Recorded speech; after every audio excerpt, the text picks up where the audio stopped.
Hey everyone, welcome to another episode of Adam Talks, a podcast that takes an alternative look at retirement. This is Adam Bergman, founder and CEO of IRA Financial. If you want to learn more, you can subscribe to our YouTube channel and follow us on social media. Just search IRA Financial.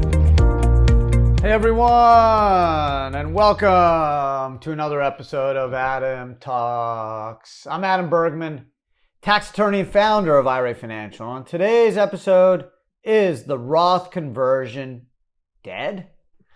Well, it's been a rocky last 6 or 7 weeks since September 15th, and the Ways and Means passed and voted on a proposed tax bill that included a number of very disruptive, quite negative IRA-related provisions. And one of them, particularly, sought to essentially end Roth conversions in 10 years for income earners above a certain threshold, i.e. $400,000 or $450,000 if you're married, filed jointly. Now, as of November 1st, when I'm taping this podcast, these IRA provisions do not appear to be in a final bill. But what does it tell us? What does it indicate? What can we learn from this proposed Ways and Means tax bill? And a couple takeaways. Number one, government, Congress, Senate, they could change their mind anytime they want. They can change the rules on us anytime they want. And I've mentioned this multiple times that one of my mentors, who's been in the retirement pension business for almost 40 plus years, told me, Adam, I don't love Roths. I was like, what do you mean, Tim?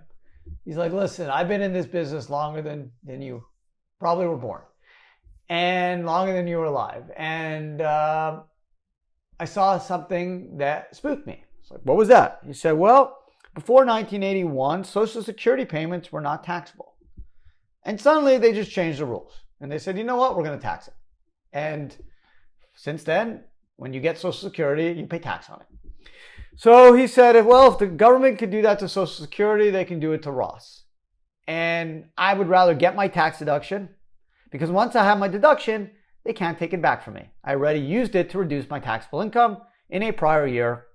So if they change the rules on us in 2, 5, 15, 30 years, okay, but I already got my deduction, so I at least got some benefit from that contribution. Whereas if you did Roth contributions, it was after tax. And the idea with a Roth, obviously for those who may not be aware, is that when Roths were created in 1997 by Senator Roth, Delaware, Democrat, the idea was, hey, we want to encourage more people to save for retirement, so we're going to add a certain unique flavor to the retirement system, is we will allow people to make after-tax contributions, so it doesn't hurt Treasury's ability to collect revenue. But if you're over 59 and a half and the Roth has been open at least 5 years, all the money you pull out of the Roth IRA will be tax-free. So it doesn't cost the Treasury anything because there's no deduction. And the idea is it incentivizes people to save because you have to be patient in order to recognize the rewards of the Roth, which means tax-free income and tax-free growth. So ever since the Roth was created, many people, including myself, and just for the record, I wrote a book on the Roth IRA called In God We Trust and Roth We Prosper. You can pick it up if you'd like, essentially on Amazon or anywhere else you find books these days. And I was probably the biggest Roth guy out there. I mean, all my retirement funds are in Roth.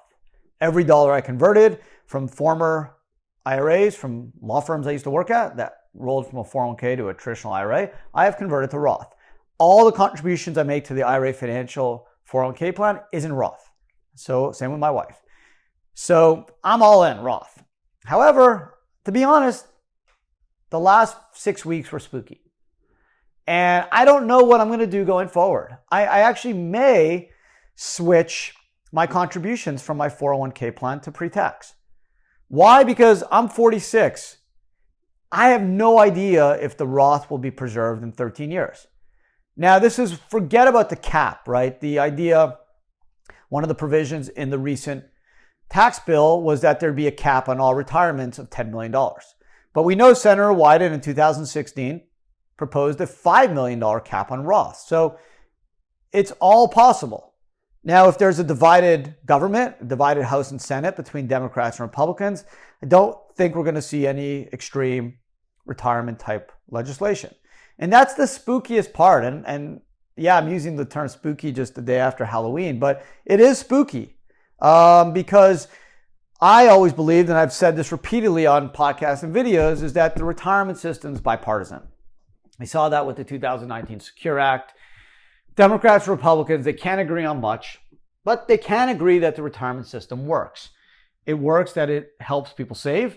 Yes, agreed, not enough Americans are using it, but for those that are using it, it works. Your money grows faster without tax. That is the concept in tax deferral, and it's the concept that is the foundation of tax deferral that are known as compounded returns. And Albert Einstein coined the phrase, eighth wonder of the world. Your money doubles every 8 years if you can average an 8% rate of return on your money. So it works. The system creates more wealth than it would if you save through a taxable account. And it's essentially been the hallmark of our privatized retirement system since the advent of ERISA in 1974. So Roths are becoming more and more popular over the last probably 10, 15 years.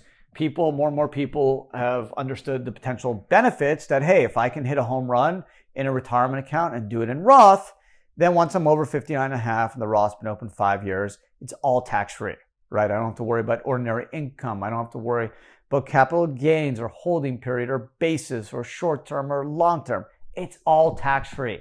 Whether I buy Bitcoin or stocks or real estate or gold, it's all tax-free. So obviously with asset appreciation skyrocketing over the last 2 or 3 years, there's been more and more of a push to have people open up Roth IRAs or even contemplate conversions, right? When someone contemplates a conversion, the idea is, hey, I'm going to pay tax today, ordinary income tax, no 10% penalty, but ordinary income tax on an asset that hopefully in the future will be worth a whole lot more. And so long as I'm patient and I'm 59 and a half and I've waited at least 5 years after that conversion, all the money I pull out of the Roth will be tax-free, which the belief is that income tax rates will go up. We saw the push this year, and it seems like a income tax or corporate/capital gains tax rate may not go up this year, but in all likelihood, it will go up in the near future. We have trillions and trillions of dollars of money we spent dealing with COVID, and ultimately Treasury is going to need more money to pay for many more programs, and if interest rates go up, even to pay down the debt. So there is a very good chance that taxes will go up. But even if they don't, even if the highest tax rate stays at 37%, being able to shelter your growth tax-free and be able to pull out those funds tax-free, even at a 37% tax rate, is a huge, huge advantage, right? So more and more people have looked at conversions. Some have done really well in them. And obviously the downside of conversions is the Enron case, right? The Lehman Brothers case, the Bear Stearns case. You convert today at a value, and then the stock tanks, or Bitcoin tanks, or gold tanks, or real estate tanks. And now you pay tax to Uncle Sam at a high valuation, and you may not be able to see that number again for many years, if not ever. So that's the risk. There is a risk reward. The risk is paying tax up front, which as a tax lawyer, I never love paying tax before I have to. Deductions are great. Credits are better.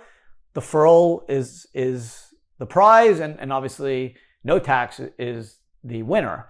But deferral is important. So anytime you pay tax up front on future gains, there's a risk-reward proposition you need to consider. There's no right or wrong answer. You can do conversions over 1 year, 2 years, 10 years, 20 years, right? If you're 45 years old and you have $200,000 in an IRA that ultimately you want to Roth, you can pick a number of years you want to convert it, whether it's all at once, over 5 years, 10 years.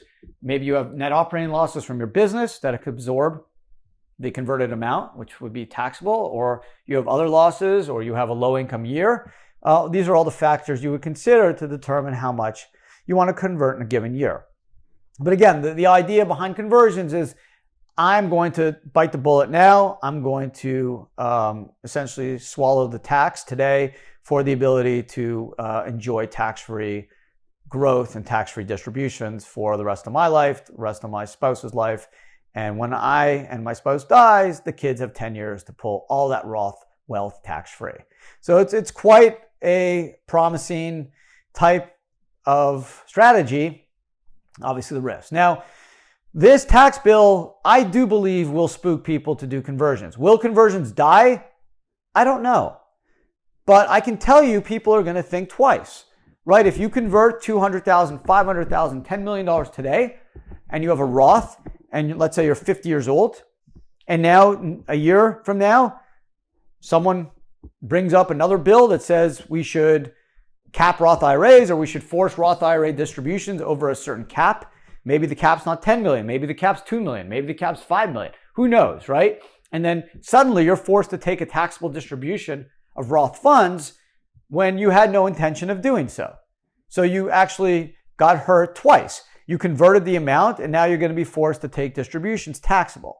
Now, yes, you probably won't be forced to take that same amount because that's going to be your basis in the Roth times 2, but you're going to be able, and you're going to be forced to take premature taxable distributions on the earnings. So I have a client that converted $11 million into Roth, about 7-8 years ago. He had a lot of NOLs from his business, so he's able to absorb all the tax on that conversion. He's in his 50s. And now this tax bill came out and he was going to have to take a taxable distribution on the amount over 10 million bucks, even though he had no intention of doing so, right? He basically made his money just getting lucky on stocks, right? He bought a lot of Tesla and Tesla's been up 2,500% in 5 years. So he didn't do anything exotic, right? He didn't buy any like cryptos or real estate or IPO stock or private placements. He literally bought equities, right? Tesla and a bunch of other tech stocks. And he turned a lot of money into more money in a Roth, okay? And now he would have been forced, if this bill passed, to pay taxable distributions on that income to get him to 10 million bucks. Totally unfair, right? So thankfully, a number of senators and Congress men and women woke up and realized that these IRA provisions were in fact quite devastating to individual savers and also to small businesses who rely on IRA money as a source of capital formation. But technically, it was also unreasonable and pretty egregious that you were going to force retirement account holders to take taxable distributions of Roths, even though they were told that they wouldn't have to. And if they were able to wait until they're 59 and a half and the Roth would be open at least 5 years, it would all be tax-free. So this all goes back to my subject for this podcast. Is the Roth conversion dead? I'm not sure it's dead because, again, there's still opportunities, whether you have NOLs or you're in a low tax bracket for the year, doing conversion still could make sense. The risks have now increased. Right now, you're not just risking that the investment you're going to make with those Roth funds will not be successful or falter, but now you have governmental risk in that, honestly, I did not foresee. I did not foresee an attack by members of Congress or the Senate on people's retirement accounts. I just did not see that as a policy initiative that made a lot of sense, right? According to the most recent numbers that Senator Wyden actually publicized, less than 500 Americans have more than 25 million in a retirement account, and less than 30,000 have more than 5 million. And obviously that includes time value of money, right? 8 years ago, the numbers probably would have been less than half. So in 8 years from now, you're probably going to see 60, 70,000 Americans with more than 5 million. And that scares me. Why? Because that rhetoric will come back stronger in 8 years, because you're going to have Senator Wyden or someone else say, look, in 2021, 28,000 Americans have 5 million more in an IRA. And now the number is 60,000. This is out of control. There is trickery going on. Rich people are gaming the system. We have to stop it. And the answer is no. It's just time value of money. If you get 8% in a mutual fund or basically an ETF without doing anything alternative, your money, if you can get an 8% rate of return, your money will double every 8 years. So we can expect that twice as many people that have IRAs over 5 million and 25 million will have in 8 years than they have now. It's just the way the system works. So my concern is from a publicity standpoint or media standpoint, it's a good story, right? Like, oh my God, Roth IRAs are out of control. Look how many more people have big IRAs today than they did 8 years ago. No, that's just time value money, right? That's just the way compounding returns work. That's the whole point of the retirement system. We want to encourage that. We want people that have 100 grand to have 200 grand in 8 years. We want people that have $1 million to have 2 million in 8 years. That's kind of the whole premise behind the deferral and compounded return retirement system. So I think it could be used to twist the benefits of retirement accounts, scare people, and ultimately create a divisive campaign that can be used against IRAs, Roth IRAs, to cap it. So again, I don't know where that cap will lie, whether it'll be 10 million, 20 million, or 2 million, or 5 million. So that should give people at least pause when you're doing conversions. I'm not saying not to do them. I'm saying now you have an added layer of risk that you need to consider before doing a conversion. So I don't think Roth conversions are dead. I don't think they're on life support either, or in the ICU room, but I think more and more people are going to go to their doctor for more, quarterly visits, so to speak, to make sure that they're healthy and the Roth is still, a viable option for them, which wasn't the case 2 months ago, right? When Senator Wyden proposed a 5 million cap in 2016, yes, it was a divided government. Obama was president, but Democrats did not control the House, Senate, and presidency. It didn't go anywhere. There was no traction. The Ways and Means Committee, basically just pushed it aside. Again, not being political, Republicans generally are not in favor of limiting retirement account wealth. So this is more of a Democrat progressive issue, seemingly, over the last 5 years. Mainly Senator Wyden. I'm not sure Bernie Sanders is really into retirement accounts. It's mostly Senator Wyden. Congressman Neal to some degree, but it's mostly Wyden. This has been his issue du jour. So who knows, right? Who knows if the Democrats will keep the power next year, in 4 years, in 8 years, in 12 years? I don't know, right? Eventually, the Democrats will control the House, the Senate, and the presidency. It's going to happen. I don't know when, again, it will happen. And it could continue, right? They could maintain it in November of next year. We don't know. So as long as the Democrats have full control over the House, Senate, and presidency, there's always a risk that retirement accounts will be in the crossfires of their policy. And whether it's limiting conversions to those that make under a certain income threshold. Funny enough, the provision in the bill actually only kicked in 10 years. Why? Because they actually like conversions. Believe it or not. Senator Wyden won't admit it. They like conversions. Why? It generates money, right? Generally, people that convert retirement accounts are paying tax before they have to. So it's free money to the Treasury. And generally, the people that are converting money have money. You're not going to convert $50, right? You're generally converting more meaningful money in a retirement account.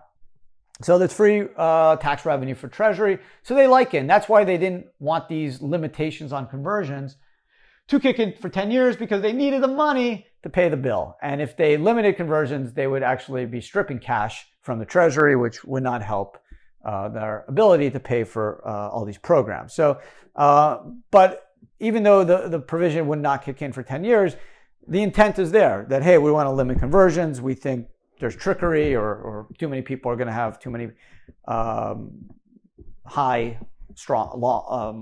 Roth IRAs or Roth 401ks, and we don't want that. We don't want runaway Roths where people never have to pay tax. One thing is Roths are subject to estate tax, okay? So if you pass, the Roth will pass tax-free to your spouse, just like any asset you have, whether it's personal cash or not. But when your spouse passes, the estate tax will trap that money if your estate is above the lifetime exemption. The estate would pay the tax on the retirement account, and then your kids would have 10 years to pull it out tax-free. So it's not like it's going to escape taxation forever. It could still be subject to estate tax. But that being said, Roth conversions, which I was, again, a huge proponent of, I've done many videos, books, podcasts on Roths and Roth conversions. I'm in a wait and see mode, to be honest. So if someone asks me, and I've gotten a bunch of questions from clients about conversions in the last couple of weeks, and I honestly said, just wait it out. I would not do conversions today. Even if the IRA provisions don't make it into a final bill, I'm not sure I would do conversions until I saw what happened to an election. If the Democrats keep control of the House and Senate and the presidency, which they will have for 2 more years after next year's election, again, the IRA provisions can come back and be subject to potential attack and limitation by Senate Finance and Ways and Means Committee, or separate legislation by the IRS. So it's not going to be out of the woods. So I'd probably wait, because what I don't want to happen is someone does a conversion tomorrow and then in 2 years they basically just cap Roth IRAs or force you to do required distributions. And we don't know what that number will be. Again, right now it's 10 million. It was 5 million in 2016. Maybe it will be 1 million. Maybe it will be 2 million in 3 years. I don't know. Okay, and I'm usually super pro retirement accounts. Again, bipartisan area that Democrats and Republicans can agree on, that generally, in both sides, Democrats and Republicans generally have very similar views of the importance of saving and the retirement system. And this is kind of the first time where retirement accounts were in the crossfires of Democrats as potential free money to pay for some programs. Whether you agree with them or not, the idea that forcing people to take money out of their retirement account to pay for these programs when they were told essentially a different set of rules, to me, seemed egregious and unfair. You want to increase people's taxes going forward? Okay. But to force people that were under a certain guideline, a certain set of rules for Roth IRAs, and then forcing them, and basically just ignoring those rules and forcing them to take taxable distributions, that seemed wrong. That just didn't seem that would be possible in America. So things happen. We saw it in Social Security, but again, that was a tax in the future. This was basically saying, you know what? Yeah, you were under these rules for the last 5, 10, 15, 20 years since 1997. Who cares? We're just going to ignore those rules and then basically not even grandfather you in, but just tax you on certain income, even though you were able to have that tax-free account yesterday.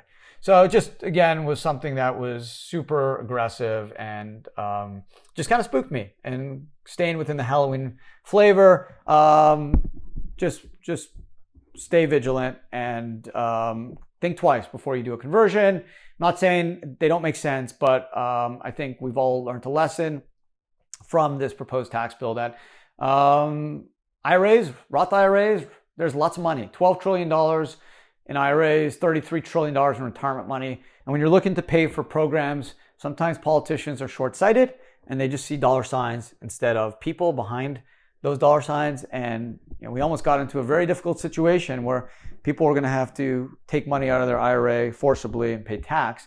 Thankfully, cooler heads prevailed, and it looks like all the IRA provisions, except discs and FISC, which doesn't really apply to anyone, foreign sales corporations, could have some limitations. But otherwise, the Roths, the caps, the accredited investor, all those provisions seem like they won't be part of a final tax bill. So there you go. I kind of got off a little bit on like a long-winded tangent. I'm sorry about that, but yeah, this is very dear to my heart. I have all my retirement savings in Roth. So does my wife. I've done conversions. I'm not at 10 million bucks clearly, but I hope to get there. Right? That's the goal. We all should be having a goal to have a large Roth. That's the whole point of this. And with time value of money and starting early and being patient, we all can have very, very high net worth IRAs. It's nothing to be ashamed of. Unfortunately, recently, some of these successful investors have been shamed and have potentially been subject to forced distributions, for no reason than doing what they were told was legal, and in most cases were just doing it through public securities, things like that. They just had more years and were just lucky or good investors. But would be potentially penalized for that, which again, I'm happy cooler heads prevailed and those provisions are not going to be law, but still it's spooky, and we need to be vigilant and need to think hard before doing conversion. So the Roth conversion, I don't believe is dead. It's not on life support. It's not in the ICU, but I think regular doctor visits are in order. Other than that, thank you so much for listening. Really appreciate all your support. Have a wonderful rest of your week, and talk to everyone again next week.